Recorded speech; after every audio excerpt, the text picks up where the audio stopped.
Alright guys, for my screencast, I decided to do a review of a PowerPoint I had done back in high school over Colts.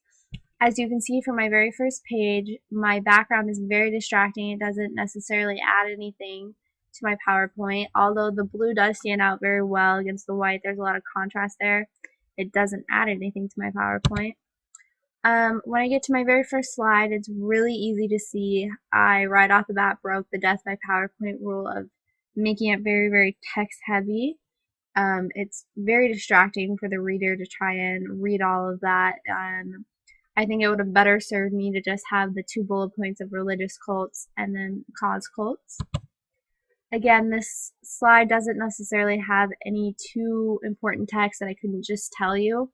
Although about halfway through my paragraph, I do have a statistics there. I've got the 2/3, but it does not stand out well. So I think if I would have made it maybe stand out more by bolding it, just making it really obvious and showing the importance of that statistic, it would have helped a lot. When I finally began talking about my 2 types of cults, I did a good job of having lots of bullet points. They're very short and precise to what I want to talk about. The picture, however, is really hard to see. The background is just so busy and distracting. It really takes away from that photo. I think it would have been better if I just had the photo on a slide by itself with a black background.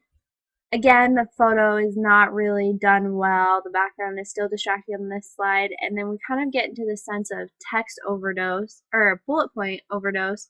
There's just so many bullet points. And as I go on through the rest of mine, it's obvious again that my background was not a good choice. And either was this photo. It looks almost pixelated. And although this is a really well-known person, I think the background and how awful quality the photo is really takes away from it.